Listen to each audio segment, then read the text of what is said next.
Mga kaibigan, hindi bumabagal ang buhay para sa sakit mo.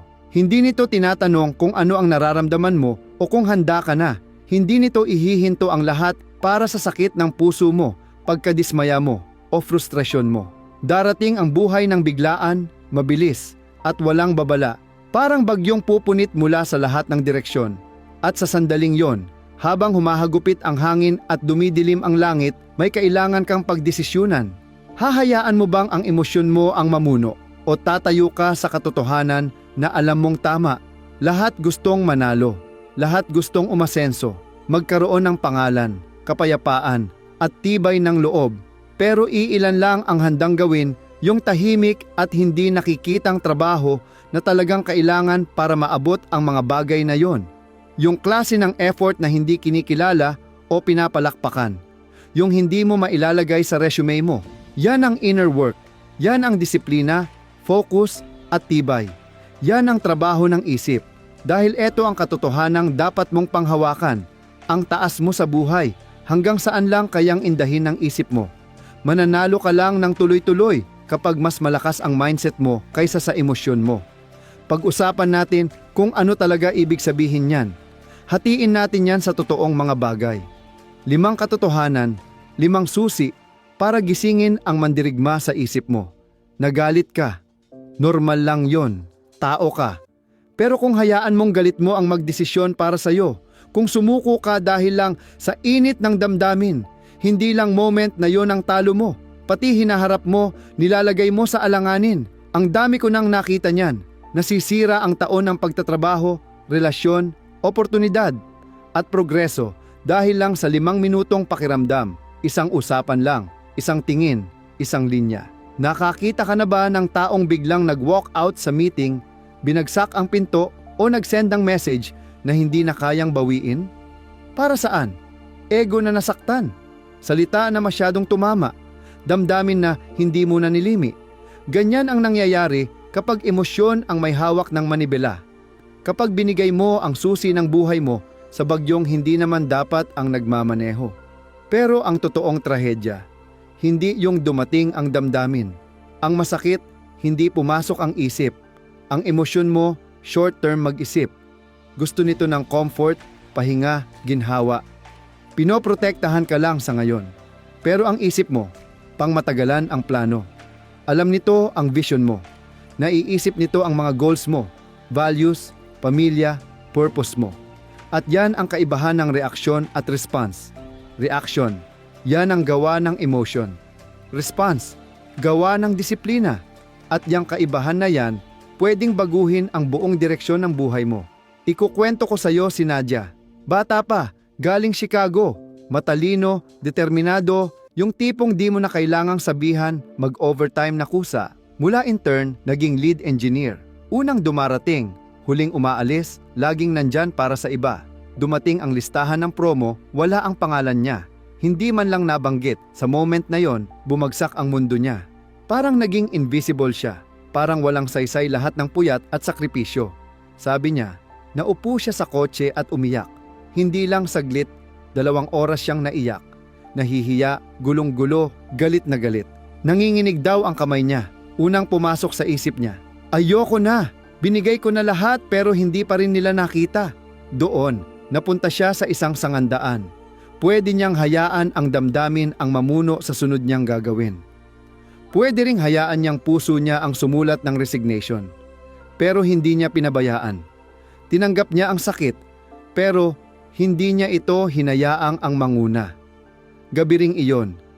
Imbes na mag-resign, binuksan niya laptop niya, nag-research ng leadership training.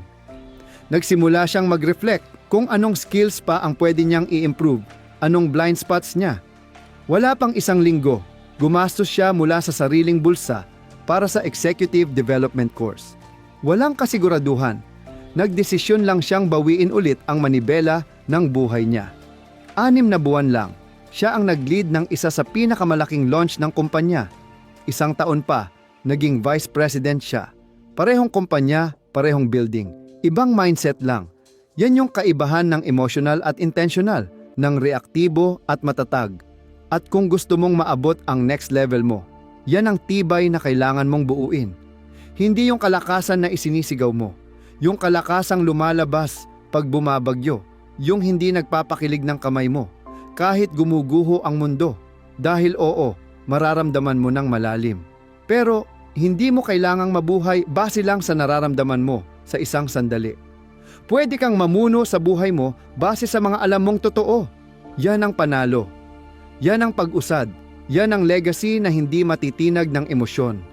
Ang kaibahan lang, this time, isip niya na ang may kontrol. Doon nagbago lahat. Madalas kasi, iniisip ng tao na pag matibay ka, hindi ka na dapat nakakaramdam ng kahit ano, na para maging malakas, kailangang maging manhid. Hindi totoo yan. Ang totoong lakas, yung nararamdaman mo lahat, puso, galit, kalituhan. Pero pinipili mo pa rin ang wisdom. Pinipili mo pa rin ang direksyon. Pinipili mo pa rin ang misyon. Dahil hindi naman titigil ang misyon mo, dahil lang sumiklab emosyon mo. Hindi hihinto ang buhay para lang makarecover ka sa sakit mo. Hindi naman titigil ang opportunities habang pinipilit mong ayusin ang sarili mo. May mga pintong bumubukas at nagsasara habang nakaupo ka sa gitna ng emosyon mo. Hindi ko sinasabing huwag mong maramdaman. Natural ang magdamdam, pero huwag mong hayaang sila ang mag-drive. Huwag mong hayaang isang saglit na damdamin ang magdikta ng panghabambuhay na desisyon. May kilala akong binata, high school senior, sobrang galing. May full scholarship sa isa sa pinakamagagandang universidad sa bansa. Lahat ng pangarap, nakalatag na. Isang argumento lang sa coach niya, isang sandali ng pride, iniwan niya ang team. Hindi dahil kulang siya sa talento, hindi dahil hindi siya para sa galing, pero dahil sa sandaling iyon, pride niya ang naging mas malakas kaysa sa purpose niya. Ilang taon nang lumipas, tinanong ko siya kung nagsisisi siya. Hindi na siya nagsalita, tinungo niya lang ang tingin niya sa sahig. Mas malakas pa ang katahimikan niya kaysa sa kahit anong sagot. Mga desisyong ginawa sa gitna ng emosyon, madalas mali. Parang nagtayo ka ng bahay habang umuuga ang lupa. Hindi pwede. Hintayin mong lumipas ang pag-uga. Patibayin mo muna ang pundasyon bago ka magtayo. Ganoon din ang buhay. Kung magtatayo ka ng desisyon habang magulo ang emosyon mo, magiging marupok ang kinabukasan mo. Palipasin mo muna bago magdesisyon. Hindi ito tungkol sa pagiging malamig. Tungkol to sa pagiging malinaw, sa pagkaalam na isang padalos-dalos na hakbang, pwedeng mas malaki pa ang kapalit kaysa sa kaya mong bayaran. Isipin mo yung text na pinadala mo dahil galit ka, yung trabahong iniwan mo sa init ng ulo, yung taong pinutol mo sa gitna ng takot, yung relasyon na sinunog mo dahil nadarang ka ng damdamin. At pag wala ng usok, pagtapos na ang adrenaline, nakatitig ka na lang sa mga abo, umaasang pwede mo pang ibalik ang nangyari. Yan ang presyo ng pagpadala sa emosyon. Kaya sa susunod na dumating ang bugso ng emosyon, huminto ka, huminga ka, mag-isip ka.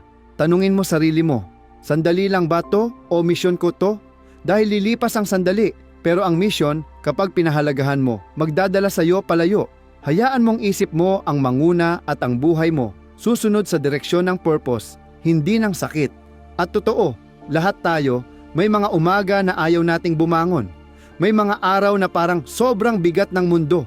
Ayaw mong gumalaw, ayaw mong magsalita, ayaw mong harapin ang mundo. Malabo ang isip mo, mabigat ang katawan mo, at parang gusto na lang magtago ng espiritu mo. Totoo yan.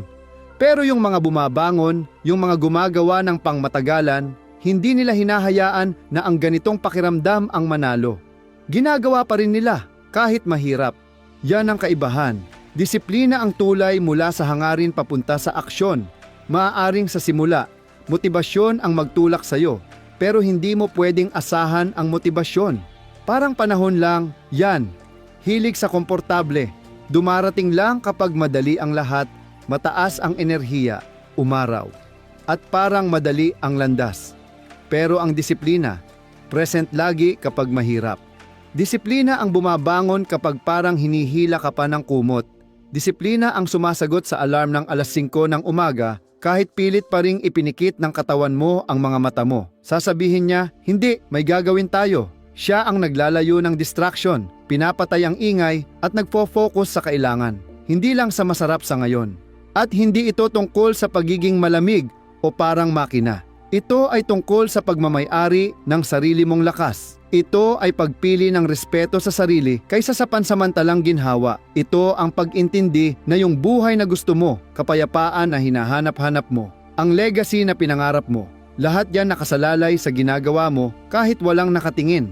Hindi yung kapag nakatutok ang spotlight, hindi kapag mabilis ang gantimpala, pero doon sa katahimikan, sa paulit-ulit na pagod, sa maliliit na desisyon araw-araw. Doon nabubuo ang lakas. Doon hinuhulma ang greatness. Hindi sa mga sandali ng palakpakan, kundi sa mga sandali ng pagsasanay ng paulit-ulit.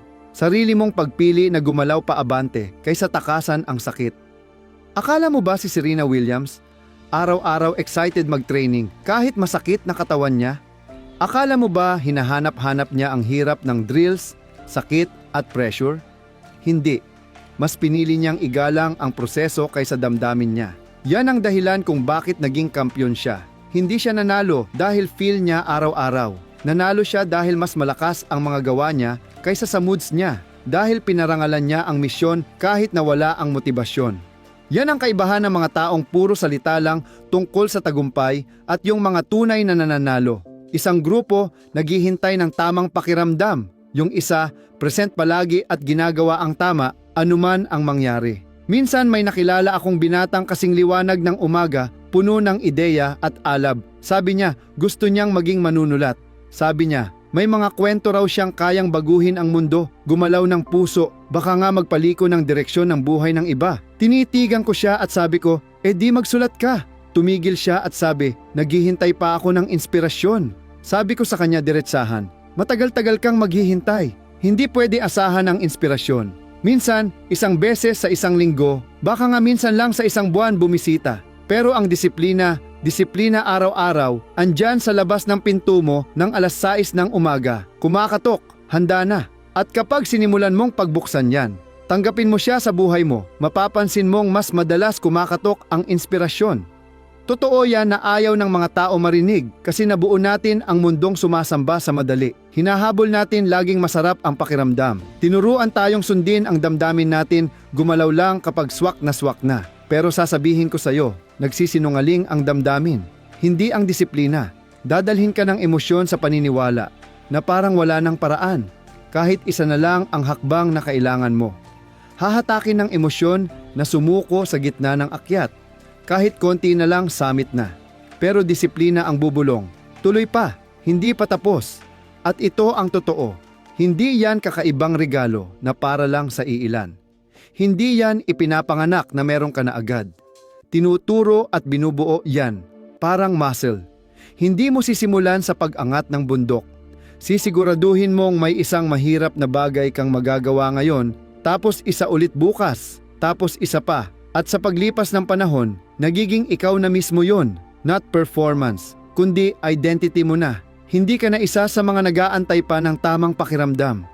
Isa ka ng taong palaging handa kasi naghanda ka. Nagsanay ka. Pinaghirapan mo ang consistency mo. May isang babaeng lumapit sa akin noon. Sabi niya, sana may disiplina akong tulad mo. Tinitigan ko siya at sabi ko, hindi mo kailangan ng disiplina ko. Kailangan mong tigilan na pakinggan ang emosyon mong palaging may huling desisyon kasi sa totoo lang, alam mo na ang kailangan.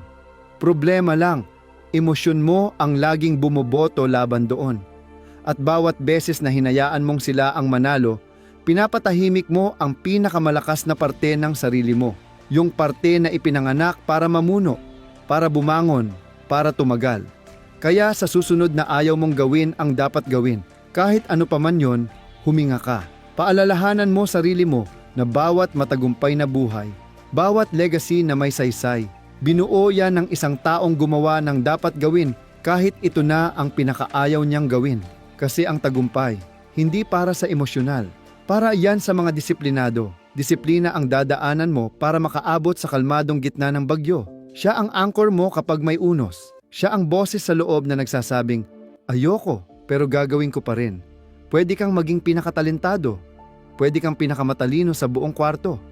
Pwede mong perfect lahat ng test, kabisado lahat ng stats, quote lahat ng libro. Pero kung hindi mo kayang pamahalaan sarili mo, mga salita mo, reaksyon, ego mo, lahat ng talino mo, magiging ingay lang. Kasi kahit buksan ng talino ang pinto, emotional intelligence ang magpapanatili sa'yo sa loob. Yun ang hindi naiintindihan ng karamihan. Hindi ka aangat dahil alam mong lahat. Aangat ka dahil kilala mo sarili mo. Nasupil mo emosyon mo. Natutunan mong mag-respond kaysa mag-react. Hindi ko mabilang kung ilang matatalinong tao ang nakita kong na-overlook. Hindi dahil kulang sa talino, hindi dahil kulang sa kakayahan, kundi dahil hindi nila mapigilan temper nila. Kasi bawat argumento, ginagawang laban, bawat feedback, tinuturing na personal na atake. Kasi hindi nila mabasa ang kwarto, hindi nila maramdaman ang energy, hindi nila kayang huminto sandali at makinig. At imbes matuto, isinisisi nila sa iba, puro reklamo sa sistema na walang nakakaintindi sa kanila. Pero simpleng totoo niyan, may mga genius na walang hawak sa emosyon nila. At delikado yan. Parang binigyan mo ng susi ng race car ang bata. May potential, oo, pero pwede ring mauwi sa sakuna kung hindi nila natutunan ang kontrol. Tahimik na lakas ang emotional intelligence. Yan yung tipong kapangyarihan na hindi kailangang lakasan ang boses. Present siya kapag mabigat ang pressure, totoo ang panganib, at marami ang nakatingin. Siya ang nagpapanatili sa'yo sa gitna. Siya yung malalim na hininga kapag gusto mo nang sumabog. Siya yung katahimikan na pinipili mo kapag may nagtutulak sa'yo pababa. Siya yung marunong humawak ng sarili na hindi na kailangang mag-ingay. Hindi kahinaan yon, mastery yon. Naranasan mo na bang makasama ang isang tao na parang laging kalmado? Yung hindi kailangan magpaliwanag, hindi sumasagot sa bawat banat, hindi gusto ng huling hirit, yung nakaupo lang, andyan lang, nakikinig. At kapag nagsalita, lahat tahimik, nakikinig. Hindi kasi malakas ang boses, kundi mabigat ang dating. Yung kalmadong yon, yung katahimikan ng presence nila. Hindi tsamba yon, pinaghirapan yon. Galing yon sa malalim na pagkilala sa sarili, sa pagkatuto kung paano maging anchor sa gitna ng bagyo ng ego. Hindi nila hinayaang sirain ng gulo sa paligid ang kapayapaan nila sa loob. Yan ang goal. Gusto mong maging magaling? Gusto mong may maitayo kang matagal? Huwag kang habol ng habol sa feelings. Buuin mo ang disiplina. Masterin mo emosyon mo. Irespeto mo ang proseso. At maging tao ka na present palagi kahit anong mangyari. Kasi kapag disiplina ang nauuna, susunod na lang ang buhay. Hayaan mong liwanagin ko pa ito kasi importante to. Hindi ibig sabihin ng emotional intelligence na pigilan o itago mo emosyon mo. Ang ibig sabihin, alam mong ihiwalay kung ano talaga ang para sa'yo at ano ang hindi. Pumasok ka ng trabaho, may sumalubong sa'yo na may attitude, mataray, malamig, o bastos. Normal na instinct, maaring sumagot ka, tabasan mo rin sila, ipaglaban sarili mo. Pero ipapaalala ng emotional intelligence, hindi ito tungkol sa'yo. Attitude nila, problema nila. Energy na binibitbit nila, kanila yon. Baka masama lang gising nila, baka may dinadamdam sa bahay, baka hindi pa nila natututunang pamahalaan sarili nila. Responsibilidad mo, hindi para sipsipin ang gulo nila, kundi protektahan ang sarili mong kapayapaan. At pagkakuha mo talaga yan, pag di ka na sponge ng mood ng iba, doon unti-unting aangat ang buhay mo. Hindi lang ito isang feel-good na ideya. Sinusuportahan ito ng datos. Nagsagawa ng pag-aaral ang Harvard Business Review. Hindi haka-haka, hindi teorya, kundi mga totoong numero. Natuklasan nila na 70% ng mga top performer, hindi yung mga karaniwang empleyado, hindi yung gitnang klase, kundi yung tunay na dekalidad na achievers, ay may iisang bagay na magkakapareho. Mataas ang emotional intelligence. Hindi tungkol sa pinakamataas ang IQ. Hindi tungkol sa may pinaka-impressive na resume. Ang tunay na sukatan ay emotional mastery. Sila yung mga taong kayang mamuno kahit may pressure, gamit ang disiplina at respeto kahit may gusot, marunong manatiling kalmado kahit magulo na ang paligid.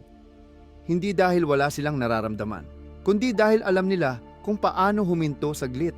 At sa paghinto na yon, pinipili nila ang tamang sagot. Yung paghinto na iyon, yung sandal na katahimikan bago sumagot, doon nakatago ang tunay na kapangyarihan.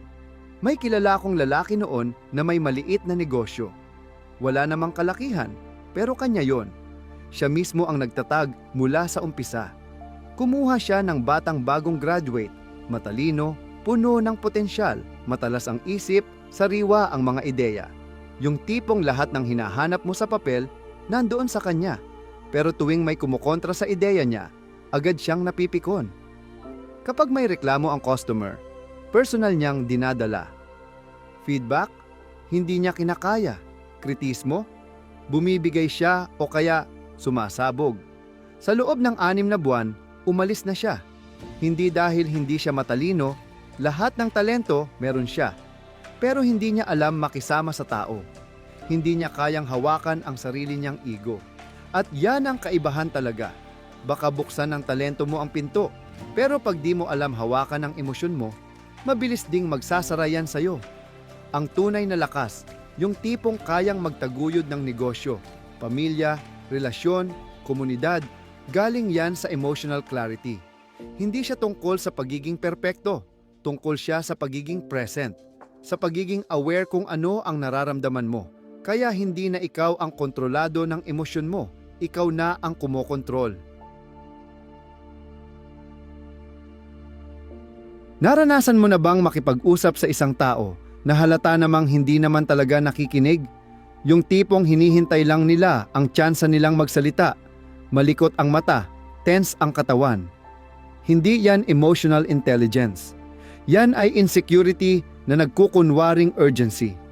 Ang tunay na intelligence, nakikinig, natututo, nag-a-adjust. Hindi siya nangangailangan mangibabaw para lang marinig. Hindi mo kailangang ikaw ang pinakamalakas ang boses sa kwarto. Tigilan mo ang habol sa ingay. Habulin mo yung katahimikan. Kadalasan, yung mga maingay, hindi dahil confident sila, kundi dahil tinatakpan nila ang takot nila. Kapag defensive sila, hindi sila laging tama. May tinatago lang silang sugat na hindi pa nila nahaharap. Pero yung taong kalmado kahit hinahamon, yung taong centered kahit dinidisrespeto, yung nakakasagot ng maayos kahit mainit na ang laban, yun ang mga taong nagtrabaho na sa sarili nila. At malinaw na gusto kong sabihin, ang pagiging kalmado, hindi ibig sabihin mahina. Kalmado ka kasi kontrolado mo ang sarili mo. Yung tipong may kapangyarihan ka, pero hindi mo kailangang ipagyabang. Pwede mong sabihin, alam ko kung sino ako at hindi ko kailangang patunayan yon sa'yo. Yung klaseng presence na yon, nagbabago ng atmosphere ng buong kwarto. Ibang klase ang lakas na dala nun. Hindi mo makakalimutan. Kaya oo, finisin mo ang talino mo, paghusayin mo yung skill mo, mag-aral ka ng todo. Pero kung gusto mong tunay na tumindig, kailangan mo munang masterin ang sarili mo. Kasi ang tunay na talino, hindi nagsisimula sa libro, nagsisimula sa self-awareness. Pag natutunan mong pamunuan ang sarili mo, lahat ng ibang parte ng buhay mo kusa ng sumusunod. At para sa iba sa inyo, alam kong mas malalim pa to. Alam ko bago ka pa magsalita, yung ilan sa inyo naglakad na sa apoy. Nakadala ng bigat na hindi rin mantinding maintindihan ng iba. Nakikita ko sa kung paano mo dalhin ang balikat mo, kung gaano ka kaingat magsalita, kung gaano kabilis gumalaw ang mga mata mo kapag may lumalapit. Natutunan mong mabuhay sa katahimikan. Natutunan mong mag-perform kahit nasasaktan ka. At kung minsan, napaniwala ka na ang sakit na yon na ang identity mo, yung kirot, yung pagtataksil, yung trauma, akala mo yun ka na ngayon. Pero pakinggan mo ko, ang sakit mo, hindi yan ang pangalan mo. Hindi yan ang kwento mo at siguradong hindi yan ang ending mo. Totoo ang sakit, sobrang tapang, sobrang lakas. Minsan, ang tagal bago lumipas, pero hindi yan ang magde-define sa'yo. Signal lang yan. Sinasabi lang niya kung saan mo kailangan maghilom. Ipinapakita niya kung ano ang mahalaga sa'yo. Tinuturo sa'yo kung saan ang hangganan mo, ang values mo, ang mga sugat mo. Pero hindi niya pwedeng diktahan kung sino ka. Trabaho mo yan. Trabaho ng isip mo yan. Lahat tayo may kwento. Lahat tayo nasaktan sa iba't ibang paraan. Yung iba sa inyo, iniwan. Yung iba, inabuso, pinatahimik. Hindi pinansin, minamaliit. Yung iba, nagtiwala sa mga taong dapat sana'y nagprotekta sa'yo, pero sila pa ang sumira sa tiwala mo sa pinakamasakit na paraan. At yung ganong sakit, malalim. Pinapaisip ka kung sino ka talaga. Napapaniwala ka na yung pagkawasak, panghabang buhay na. Na yung nangyari sa'yo, yun ka na. Yun ang ginagawa ng emosyon